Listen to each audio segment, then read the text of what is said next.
Eu quero cumprimentar a todos com a bendita paz do Senhor. Agradecer a Deus por essa oportunidade, magnificar a Deus pela sua vida e dizer que você é muito importante para Deus. A priori, queremos deixar bem claro que este DVD está sendo gravado tão somente com o intento de glorificar e exaltar o nome do Senhor na vida de todo aquele que este DVD chegar às suas mãos. É um assunto muito propício, porque em meio a tantas céticas, aberrações e heresias, e por falta de homens, e diga-se de passagem, homens de coragem e com coragem, vidas inocentes têm ido a passos largos para o inferno. E eu, cônscio da verdade, eu quero passar aos amados telespectadores aquilo que o Deus de Abraão tem me agraciado com certo conhecimento desta matéria, heresiologia. Desta feita nós vamos falar sobre as testemunhas de Jeová. Perguntas que você gostaria de fazer, mas algumas vezes você perguntar para quem? Dúvidas que você tem. Eu gostaria nesse DVD que o Deus de Abraão me ajudasse para responder às suas indagações. A priori, é bom entendermos que existem seitas heréticas, denominações, movimento filosófico e religião. Como identificar uma seita? Como saber se a igreja que você está não é uma seita? Como saber se você está no caminho certo? Como saber se a igreja que você congrega não está levando você ao inferno e você pensando que está indo para os céus? Queridos, a priori é bom entendermos que religião é uma só. A palavra religião, ela por si, já deixa bem claro a expressão religião dentro do vernáculo, quer dizer nada mais nada menos que religar. Aqui na Bahia, por exemplo, quem nos agracia com a energia é a Coelba. E a Coelba, por exemplo, se porventura eu, Abílio Santana, não pagar a conta de energia, é lógico que a Coelba vai cortar aquele serviço. Eu vou no chuíte, vou na tomada, e eu não terei a energia liberada pela Coelba. Por isso, então, eu tenho que pagar a conta, pagar as contas em dia, para que eu tenha o fornecimento da energia. A Embasa, por exemplo, aqui na Bahia, é quem libera a água para nós outros. Mas se porventura o pastor Abílio Santana não pagar a conta da Embasa, a Embasa vai cortar a água, como a Coelba vai cortar a energia, o fornecimento da energia.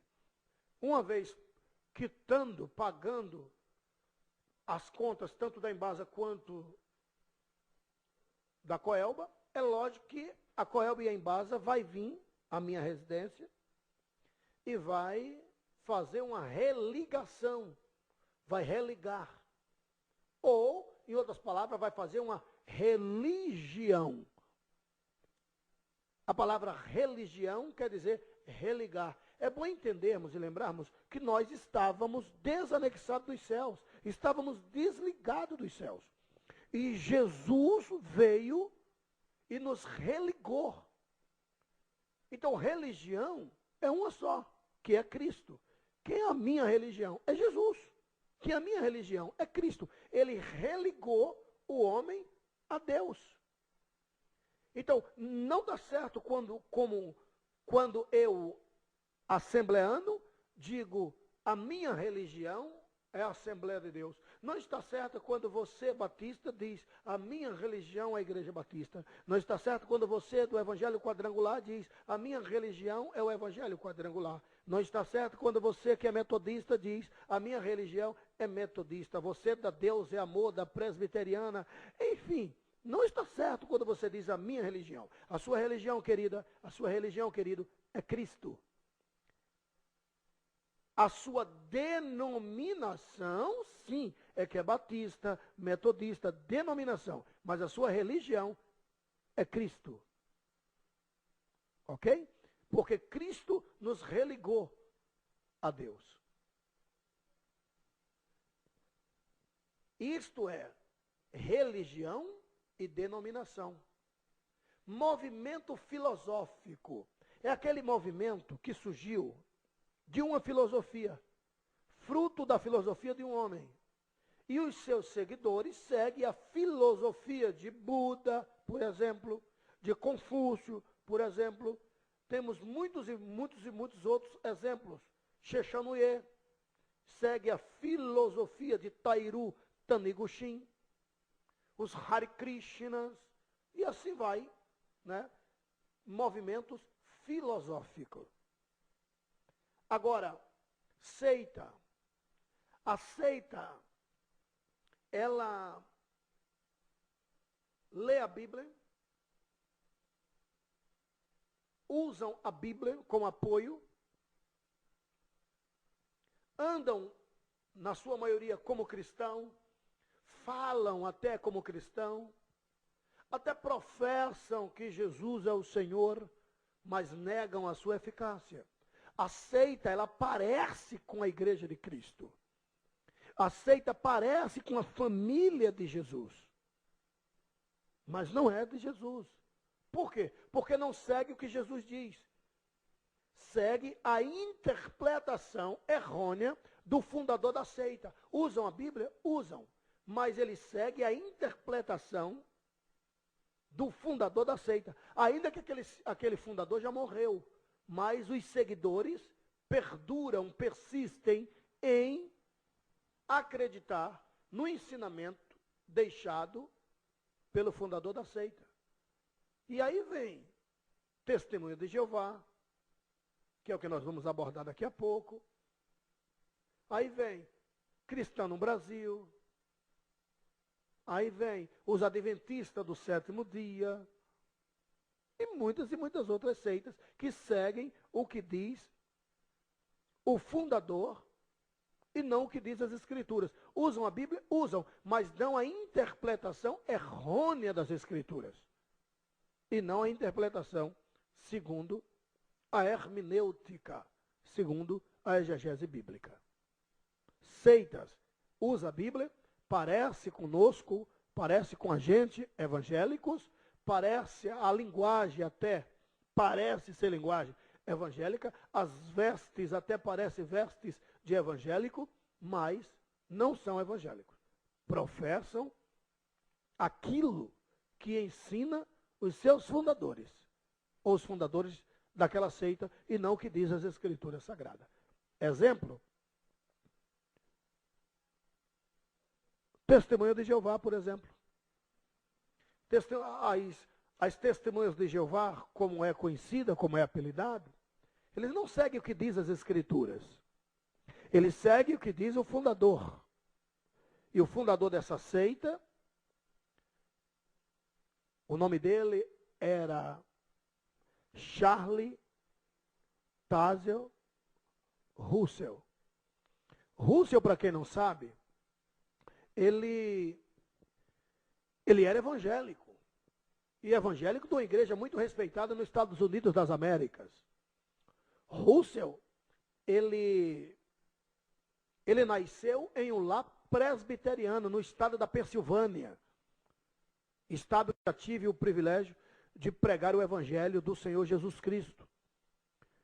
Russell nasceu em um lar presbiteriano. Os seus pais eram presbiterianos, uma igreja séria, respeitada, nos Estados Unidos, muito especialmente no estado da Pensilvânia, na cidade de Pittsburgh. Russell nasceu a 16 de fevereiro de 1852. E quando Russell faz 18 anos, Russell saiu da igreja presbiteriana e tornou-se simpatizante da igreja adventista do sétimo dia. E na igreja adventista do sétimo dia, o jovem, o mancebo Charles Taze Russell, elaborou um estudo bíblico. Isso em 1870. Ele estava aí com seus 18 anos de idade. E este grupo de jovens, de aproximadamente 53, 54 pessoas que escutavam Russell na igreja adventista do sétimo dia, saiu da igreja adventista com ele e passou a seguir Russell. E Russell, senhoras e senhores, foi autodenominado pastor, ou ele mesmo se intitulou pastor deste grupo de jovens. E não demorou muito tempo, em 1879, Russell fundou a Sociedade Torre de Vigia. Este foi o primeiro nome que Russell dera para o grupo que lhe seguia, uma sociedade apelidada de Torre de Vigia, e isso em Pittsburgh, no estado da Pensilvânia, Estados Unidos das Américas. De natureza, queridos, que esse grupo passou a seguir Russell. E ele, como era muito eloquente, tinha um poder de persuasão muito grande, de um carisma inefável, fez com que seu grupo crescesse assustadoramente. E uma das doutrinas taxativas de Russell era: por favor, moribundos que estão prestes a morrer, doem os seus bens para a Sociedade Torre de Vigia. E isso aconteceu.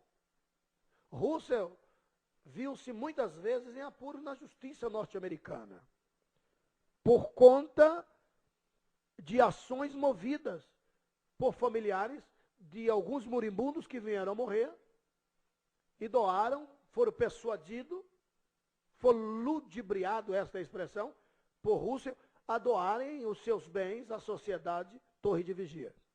O nome Testemunho de Jeová, na realidade, foi usado pela primeira vez em 1931, pelo substituto de Russell, Dr. Rutherford, que era um juiz de direito, convertido à Torre de Vigia de Sião. De natureza, queridos, que Russell, ele foi homem de maus procedimentos. Ainda que seus pais lutaram para que ele voltasse ao evangelho genuíno, para que ele voltasse a abraçar a cruz de Cristo, para que ele voltasse a glorificar ao Santo de Israel, coisa que ele fez dos primeiros anos de vida até o 18º ano, até os 18 anos, quando ele desviou-se, enveredou-se ao caminho do mal, enveredou-se no caminho da perdição. Queridos, vale a pena proferirmos com muita segurança que Russell foi um instrumento do diabo. Russell foi tremendamente usado por Satã para desviar vidas da verdade. E aqueles que seguem esses ensinamentos sem ter noção como surgiu esta seita diabólica, demoníaca, eles talvez não tenham conhecimento quem foi Russell. Russell foi homem de maus procedimentos, foi flagrado em adultério, em pleno ato de adultério, por sua digníssima esposa, ele foi flagrado com Rose Ball, empregada de sua casa.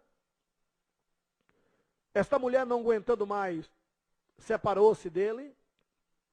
Depois, logo, ela divorciou-se dele.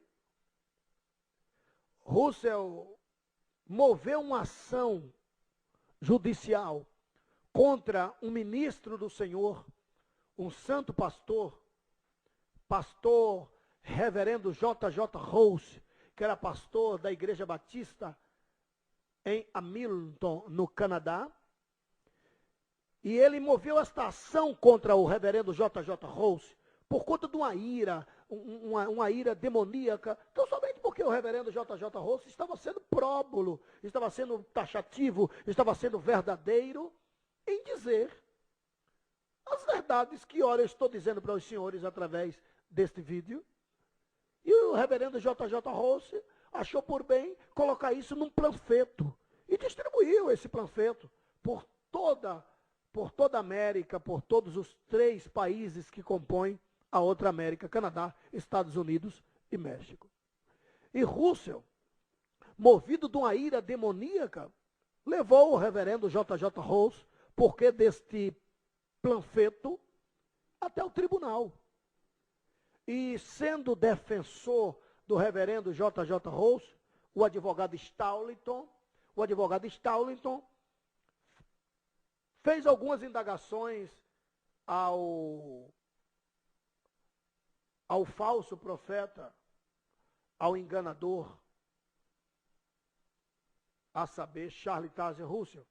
E a indagação foi: o porquê do senhor estar movendo uma ação contra o meu cliente? E ele simplesmente disse que era porque o seu cliente estava tentando denegrir a sua imagem. E sim surgiu a Bíblia das Testemunhas de Jeová. Quero deixar bem claro que não estamos aqui com o intento de denegrir a imagem de ninguém. Muito pelo contrário, queremos tão somente ajudar você. Eu magnifico ao Deus de Abraão porque eu sou pai na fé de alguns ex-testemunhas de Jeová. E neste DVD você vai ouvir relatos, testemunhos de alguns ex-testemunhas de Jeová. Tá? Então, a priori, eu tinha que lhe falar sobre a vida do fundador, Charles Taze Russell, fundador da seita. E depois, eles têm 4 pilares, que eles se asseguram nesses 4 pilares, e eles tentam fazer uma lavagem cerebral na cabeça daqueles que são aspirantes, ou chamados estudantes, né, do Salão do Reino. E os 4 pilares são: primeiro, Jesus não é Deus. E nós vamos refutar isso à luz das Escrituras, que Jesus é Deus. Depois eles dizem que doar sangue é pecado. Refutaremos isso à luz das Escrituras também. E o seu terceiro pilar é que a terra não será destruída. E o quarto e último pilar, concernente aos céus, que ninguém vai para os céus, a não ser os 144 mil russelitas, 144 mil testemunhas de Jeová. São esses 4 pilares, muito simples, que à luz das Escrituras nós refutamos. Quero deixar bem claro que eu não sou a favor daquilo que se diz em algumas denominações, inclusive em alguns púlpitos das nossas igrejas. Eu sou, por exemplo, membro da Igreja Evangélica Assembleia de Deus aqui em Salvador, aqui na Bahia. E eu não sou a favor daquilo que se diz em nossos púlpitos. E diz mais ou menos assim: queridos, quando eles chegarem em sua casa, não recebam em sua casa. Chama eles para orar. E eles, fogem. Não está certo. Eu não posso chamar um pecador para orar. Eu não tenho que botar ele para fugir. Mas pelo contrário. Eu tenho que anfitriá-lo na minha casa com toda a respeitabilidade e provar para ele que ele está errado, provar para ela que ela está errada. Porque se eu, que sou a luz do mundo, ou uma das luzes do mundo, se eu que sou representante de Jesus, se você, minha querida, você, meu querido, que é representante de Jesus, não tem argumento para convencer alguém que faz parte de uma seita, quem vai convencer? Se tu não tiveres misericórdia destas vidas, quem vai ter? Se tu não evangelizares, quem vai evangelizar? E quantas testemunhas de Jeová têm ido à sua casa, têm batido à sua porta, e você não tem ajudado estas vidas, e eles acham que estão no caminho certo. Este DVD está sendo gravado com esse intento, que o nome de Jesus seja glorificado. Que Deus te guarde, que Deus te abençoe. Pois bem, então, queridos, concernente a Jesus, as testemunhas de Jeová proferem com muita segurança que Jesus não é Deus. No muito, ele diz que é um Deus, mas é um Deus pequeno. A priori diz que não é. Depois, se você consegue provar à luz das Escrituras que Jesus é Deus, como por exemplo, a Bíblia é muito taxativa, meu Deus, são chuvas de versículos que vêm à cabeça. A Bíblia deixa bem claro, em Isaías, está claro. A Bíblia diz que o nome dele será Emanuel. Gente, Emanuel quer dizer o quê? Deus conosco. A mesma Bíblia deixa bem claro que quando Jesus viesse, seria reconhecido. Quando ele viesse como o Messias, seria reconhecido que o seu nome será maravilhoso, conselheiro, Deus forte. Deus forte. Pai da eternidade e príncipe da paz. Mas não se esqueça, maravilhoso, conselheiro, Deus forte. Já está claro. Como dizer que ele não é Deus? E a Bíblia está recheada de versículos bíblicos. E eles se asseguram dizendo que Jesus é o mesmo Miguel. Que é isso? Isso é uma aberração. Baseado em que Bíblia? Que eles proferem que Jesus e Miguel são as mesmas pessoas. Não. A Bíblia diz que Miguel adora a Jesus. A Bíblia diz que os anjos dos céus o adorem. Anjo não aceita adoração. A Bíblia diz, a Bíblia deixa bem claro que João, quando viu o anjo lá na ilha de Patmos, ele caiu aos seus pés para lhe adorar. E o anjo bradou e disse, o que é isso, João? Não me adore não, anjo não é digno de adoração. Se tu queres adorar, adore a Deus. E a Bíblia está recheada de versículos bíblicos, concernente a pessoas curvando-se e adorando a Jesus. Se Jesus fosse Miguel, Jesus não aceitaria adoração, dizendo, ele diria, eu sou anjo, o anjo não pode ser adorado. E no entanto, Jesus aceitava a adoração. Nós encontramos muitos e muitos caindo aos pés de Jesus e adorando à luz das Escrituras. Jesus é Deus, sim, e é Deus forte. Miguel jamais pôde repreender os demônios. Claro que quando Satanás contendia com o anjo Miguel, concernente o corpo de Moisés, o anjo Miguel disse o seguinte, eu não, o Senhor te repreenda. Porque Miguel não tinha poder para repreender Satanás. Mas Jesus, você vai ver no Novo Testamento, ele não está dizendo, eu não, o Senhor te repreenda. Muito pelo contrário, ele repreendia. Porque ele não é Miguel. Quer ver um exemplo aqui? Jesus, filho de Davi, já viestes nos atormentar antes da hora? Isso lá em Gadara. Sabe o que é que Jesus disse? Cala-te, Satanás. Ele não disse, o Senhor te repreenda, como disse Miguel. Muito pelo contrário, ele tinha poder para repreendê-lo. A mesma Bíblia diz que lá no Monte da Tentação, Satanás foi tentar Jesus, e na última tentativa, Jesus disse, vai-te, Satanás. E a Bíblia diz, e o diabo o deixou, reconhecendo a soberania de Jesus. Miguel não repreendeu o diabo quando contendia com o corpo, quando contendia com ele concernente o corpo de Moisés. Disse, eu não, o Senhor te repreenda, Satanás. Só que Jesus não, Jesus disse, eu te repreendo. Jesus tem poder para repreender. A Bíblia diz que os anjos dos céus o adoram. A Bíblia é clara no proferir que Jesus é Deus. Querer dizer que Jesus não é Deus vai só ficar no querer dizer. Pois Jesus é Deus. Ele é Deus. Ele é Deus. A Bíblia deixa bem claro que Jesus é Deus. Queridos, depois de provar que Jesus é Deus, eles vão te dizer o seguinte, ou as testemunhas de Jeová, que esta terra aqui jamais será destruída. A Bíblia não tem esse negócio de o que é que você acha, não. A Bíblia não te pergunta o que é que você acha. Ela é soberana, ela é taxativa. O que ela diz está dito e acabou. Eu posso até dizer, eu acho que a terra não vai ser destruída, mas o meu achismo acaba, é refutado com aquilo que diz as Escrituras. Eu não tenho que achar nada. Eu tenho simplesmente que acatar o que diz a Bíblia. E a Bíblia é clara no proferir que a terra vai ser destruída. Aí, as testemunhas de Jeová se apegam em alguns textos que deixam bem claro concernente a promessas concernente à terra.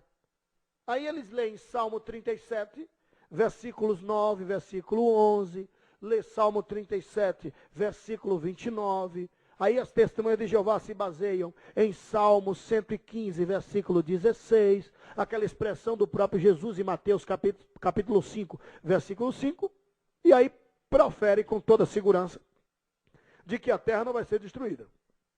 Meu amigo, minha amiga, é falta de conhecimento bíblico dizer que a terra não vai ser destruída.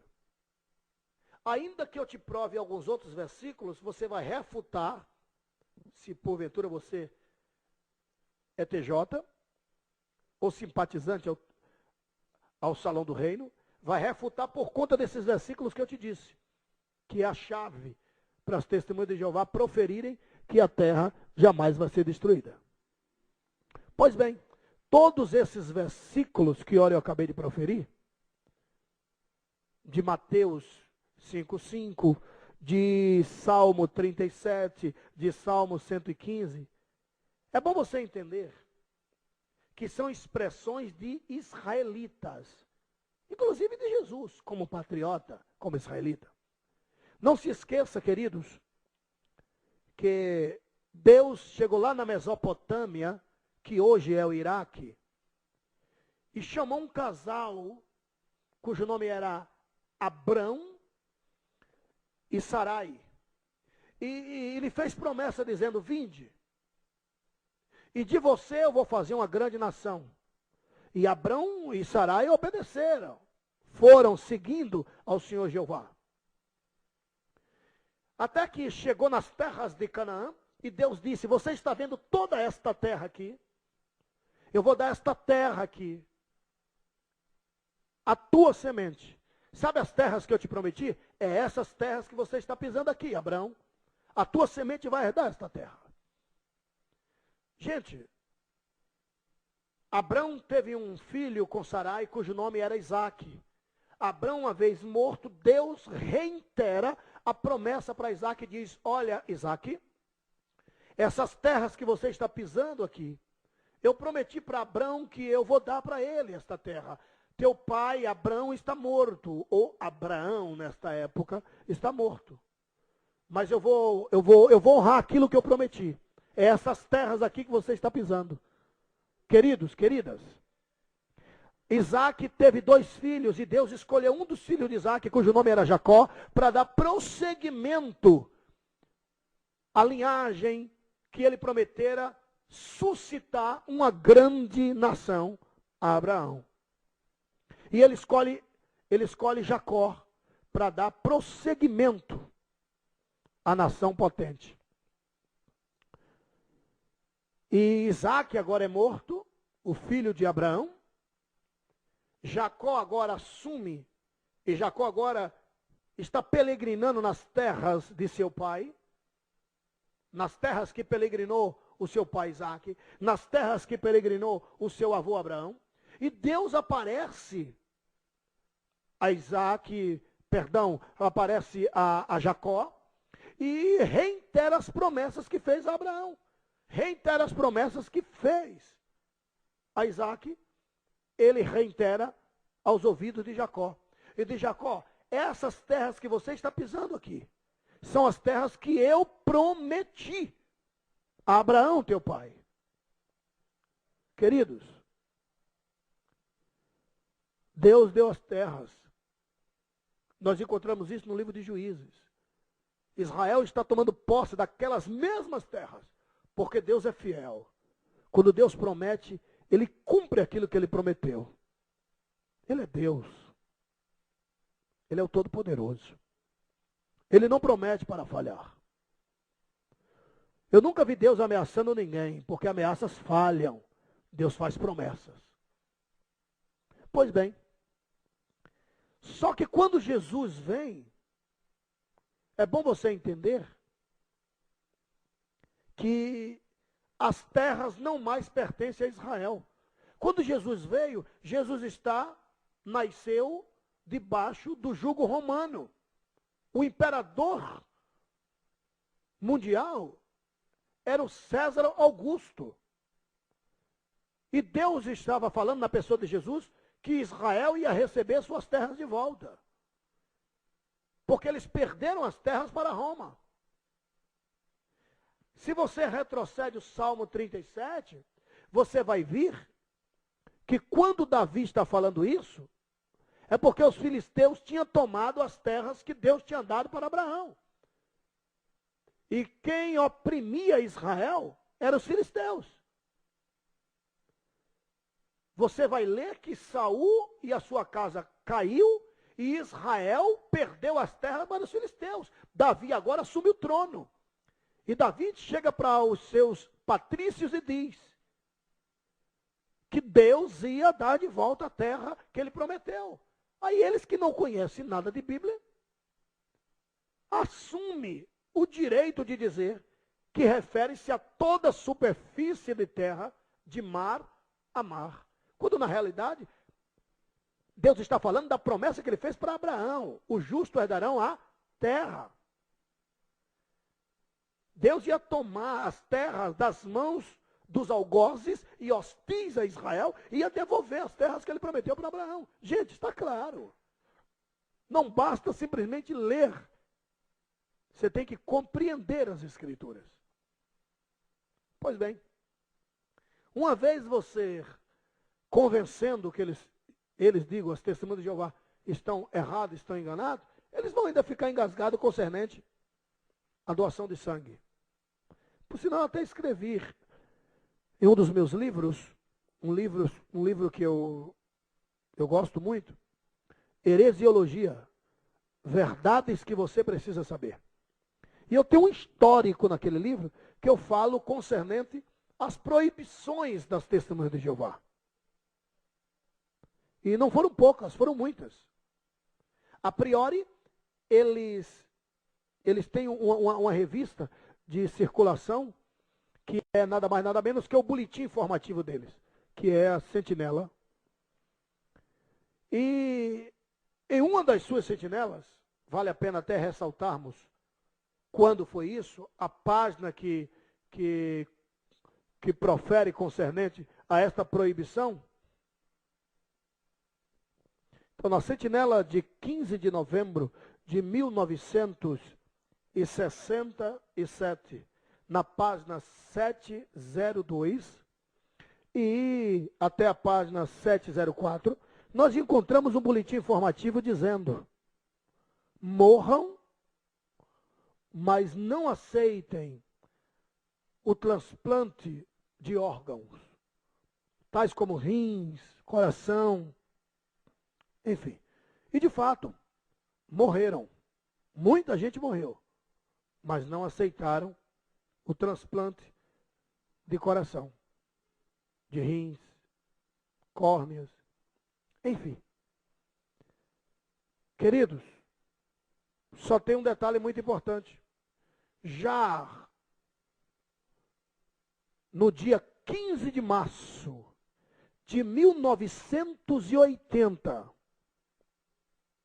na página de número 31, foi publicado na Sentinela de 1980, do dia 15 de março, na página 31, foi publicado a liberação. Vocês estão liberados para aceitarem e doarem órgãos, tais como coração, rins e etc. Agora, essa proibição perdurou por longo 13 anos. Quantas pessoas morreram? Quantas pessoas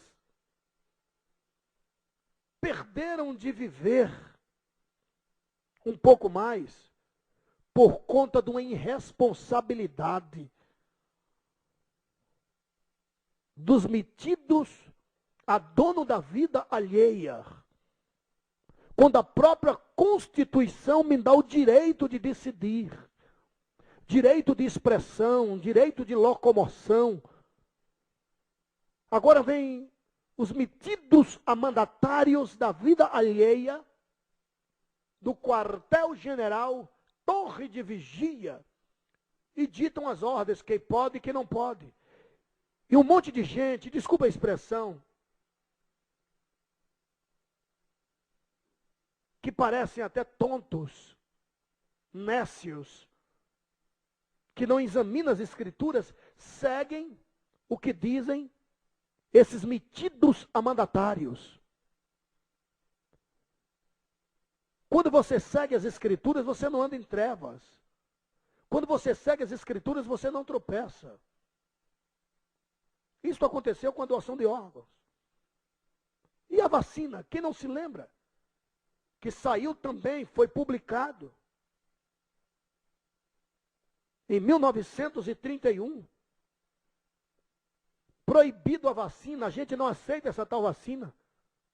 E quantas pessoas morreram, tiveram paralisias, doenças terríveis, tuberculose, febre amarela e muitas outras enfermidades provinda de agentes transmissores de enfermidades. Incrível, só porque o Salão do Reino disse em 1931 que não pode. Já em 1952 está liberado. Aí todo mundo então, agora podemos sim, porque é o Salão do Reino. Quer dizer, é a Bíblia que comanda ou o Salão do Reino que comanda? A doação de sangue também. Morra, mas não aceite. E as pessoas morrem. Eu sei de casos da terra tremer. De uma mulher aqui em Salvador. O médico gritava igual a criança, chorava, pedindo, senhora, pelo amor de Deus. Ela dizia, não, não, não, não, não. Não pode fazer a transfusão de sangue da minha filha. Senão eu vou lhe processar. E a criança morreu nos braços do médico. E ele chorava. Sendo que é bíblico. Me lembrei de um fato acontecido bem aqui próximo, aqui de casa. Aqui na Praça do Campo Grande, aqui em Salvador. Que na Praça do Campo Grande, aqui em Salvador, eu fui barrado por um vendedor de revista, Despertai e a Sentinela. E entramos na questão do sangue. E eles me disseram o seguinte, senhor, doar sangue é pecado. Eu disse, você que pensa. Não, senhor, doar sangue é pecado. Eu disse, amigo, eu conheço as escrituras, eu conheço a Bíblia, e tu estás redondamente enganado. Ele disse, não, doar sangue é pecado. E ele veio com alguns versículos que nada tinha a ver concernente à doação de sangue. Me leu concernente a abster-se de sangue, quando a Bíblia, nesse texto que ele leu para mim, falava de não comer sangue. Eu disse, você está fazendo confusão, não estou falando de comer, estou falando de transfusão. Eu estou falando de doar e receber. Estou falando de comer. Eu não como sangue. Quando ele se sentiu perdido, ele disse, o senhor quer dizer então para mim? Eu disse, eu não quero te dizer, eu estou te dizendo, meu amigo. Doar sangue nunca foi pecado. A priori, sangue é o que, cidadão? E ele disse, sangue é vida. Eu disse, sangue é o quê? Ele disse, sangue é vida. Eu disse, amigo, tu tem certeza que sangue é vida? aqui para nós. Na realidade, eu queria mesmo que ele fosse taxativo em dizer que sangue é vida. Era só isso que eu queria. Que ele fosse taxativo em dizer que sangue é vida. Sangue é vida, sangue é vida. Porque eu queria a palavra vida, está entendendo? Eu queria a palavra vida. E eu disse, peraí. Sangue é o quê? Ele disse, sangue é vida. Não é. Eu disse, você tem convicção que sangue é vida? Ele, lógico, sangue é vida. Eu disse, tá bom, empresta tua Bíblia. E eu abri 1 João 3,16. Disse, leia, por favor. E quando ele leu, eu disse, leia mais alto, por favor. E ele leu. Está escrito assim. Conhecemos o amor nisto. Ou seja, conhecemos alguém que de fato ama se tiver essa característica. É isso que diz o texto. Conhecemos o amor nisto. Conhecemos alguém, se ama ou não, se tiver essa característica. Qual? Que ele, Jesus, deu a sua vida por nós. E nós devemos dar a vida pelo irmão. Sangue é o que, meu amigo? Sangue é o que, meu amigo? Não, sangue é vida. Conhecemos o amor nisto, que ele deu a vida por nós, e nós devemos dar a vida pelo irmão. E outra tradução diz assim, conhecemos o amor nisto, que ele deu o seu sangue por nós, e nós devemos dar o nosso sangue pelos irmãos. E eu simplesmente disse, querido, fala aqui para mim. Baixinho para o teu ancião não ouvir, eu falei com ele, brincando. Eu disse, pode ou não pode doar sangue? Não, a Bíblia aqui está dizendo que pode. Não, eu sei que a Bíblia fala, eu sei, quero saber de você. Pode ou não pode? Ele, Eu digo, fala em nome de Jesus. Pode ou não pode? Pode. Doar sangue nunca foi pecado. Sangue é vida. Salvemos vidas enquanto é tempo. Depois, eles vão tentar falar, que é um dos tópicos fortíssimos para eles, que dá pena. Desculpa, tá? Mas dá dó. Se tu és ancião, se tu és chefe de circuito, se tu tens um membro até mesmo na tua família que faz parte dessa seita, dá pena deles. Você sabe o que é que eles proferem? Que só vai para o céu 144 mil e que essa terra não será destruída, até porque Deus não iria fazer o mundo para depois destruir. Deus é Deus, ele faz o que ele quer, ele não é nenhum fantoche ou nenhuma marionete, aquelas cordinhas que a gente guia Deus, você tem que fazer o que eu quero. Não, ele é Deus, ele é Deus, ele faz o que ele quiser. E esse mundo será destruído porque assim ele disse, ele não pode contradizer a sua própria palavra proferida pelos seus lábios. E aí ele diz que só vai para o céu 144 mil. 144 mil é que vai para os céus. E diz mais, que esses 144 mil serão russelitas.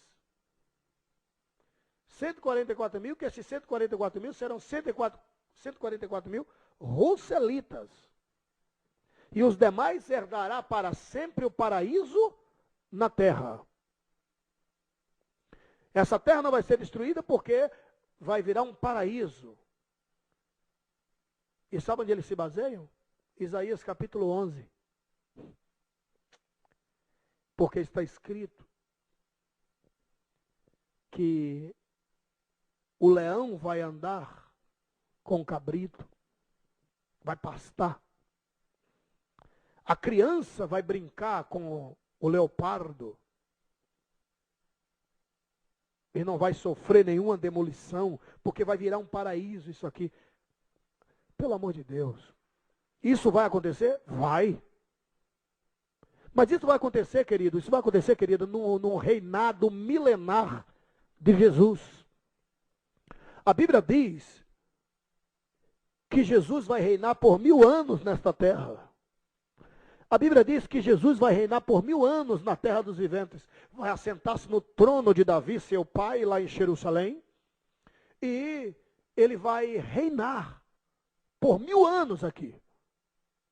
A Bíblia diz que Satanás será amarrado por um anjo forte. E uma vez amarrado, Jesus assentar-se-á no trono de Davi em Jerusalém e vai reinar literalmente, como ele é, nós o veremos. E nesse período, o leão vai pastar de fato com o cabrito.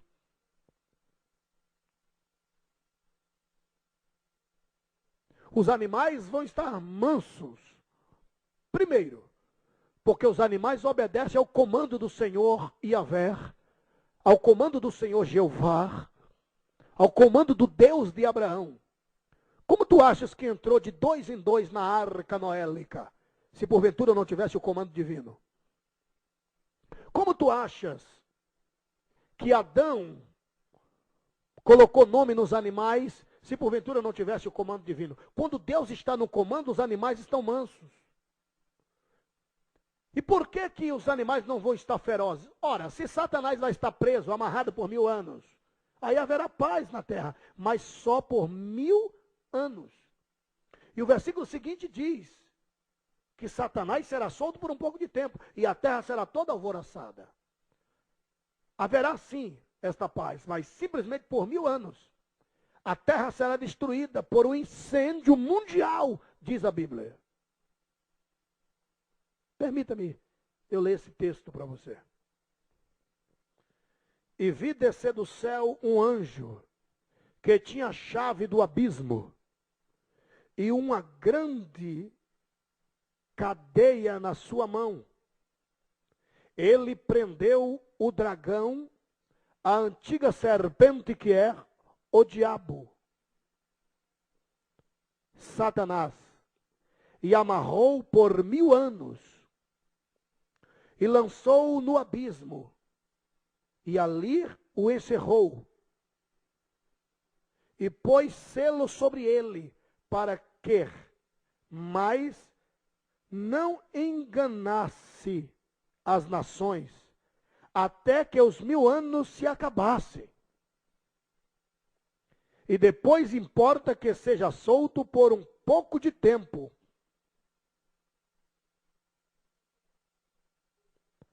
Versículo de número 3.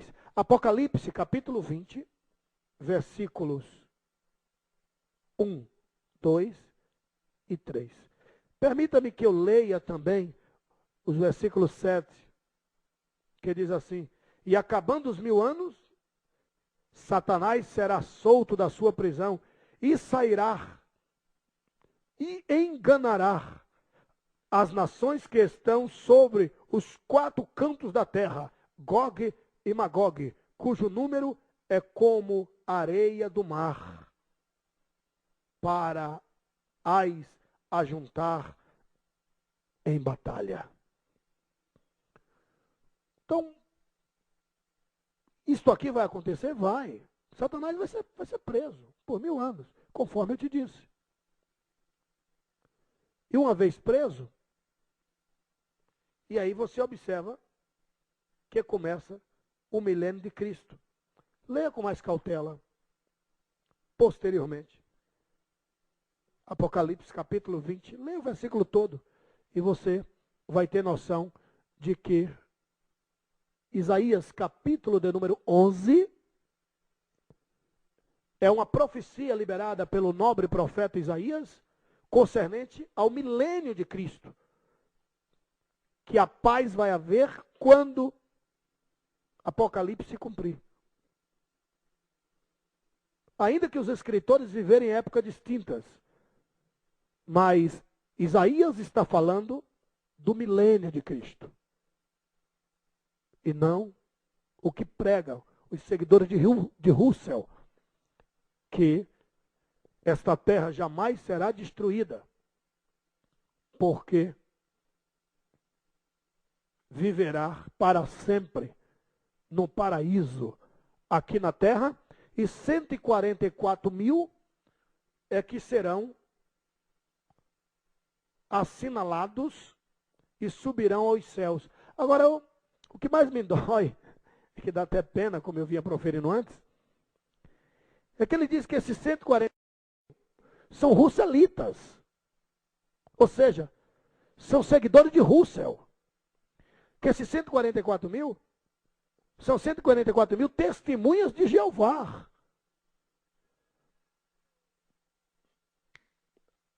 Testemunho de Jeová, acorda. A própria Bíblia diz diferente. Na tua própria Bíblia está escrito diferente. Esse texto eu faço questão de ler.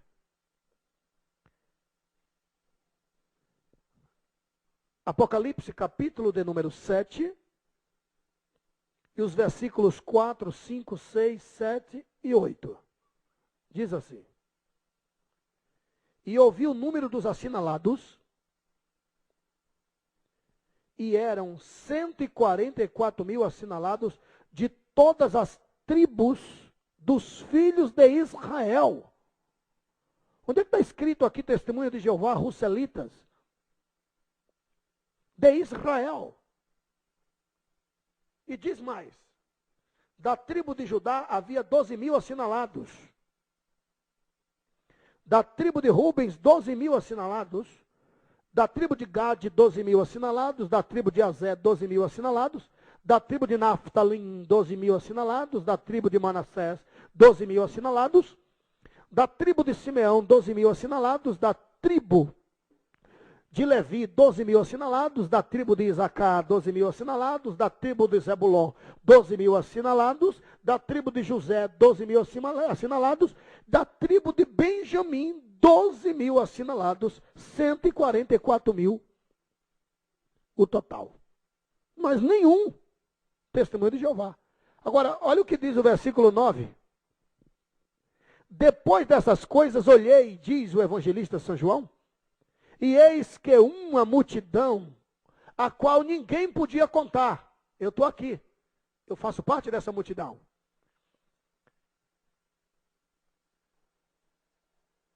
De todas as nações, Brasil, está aqui também. Todas as nações. E tribos, e povos, e línguas, português, que estavam diante do trono, lá em cima, não é aqui na terra. E perante o Cordeiro, trajando vestidos brancos, e com palmas nas suas mãos. Gente, é muito fácil vencer um testemunho de Jeová em um duelo. A única coisa, duelo verbal, provar à luz das escrituras que eles estão enganados, é muito fácil. A única coisa que falta entre nós cristãos evangélicos é termos a consciência que somos péssimos representantes de uma senhora mercadoria. E eles são excelentes representantes de uma péssima mercadoria, que é o evangelho que eles apregoam. E depois, falta simplesmente termos consciência de que a missão da igreja, estou falando da igreja de um modo geral, estou falando de denominação, estou falando da missão da igreja de um modo geral, é evangelizar, ganhar almas. A obra prioritária da igreja é ganhar almas. E quando nós começarmos a nos munirmos, nos preocuparmos um pouquinho mais com os perdidos, aí sim, nós teremos tudo de Deus. Quando Deus tiver tudo de nós. E Deus quer de nós outros o máximo de amor pelas almas perdidas, porque por elas, pelas almas, Jesus morreu. Queridos, que Deus e Cristo vos abençoe. Que Deus vos guarde. Que Deus vos abençoe e até o próximo estudo, se Deus permitir. Deus abençoe.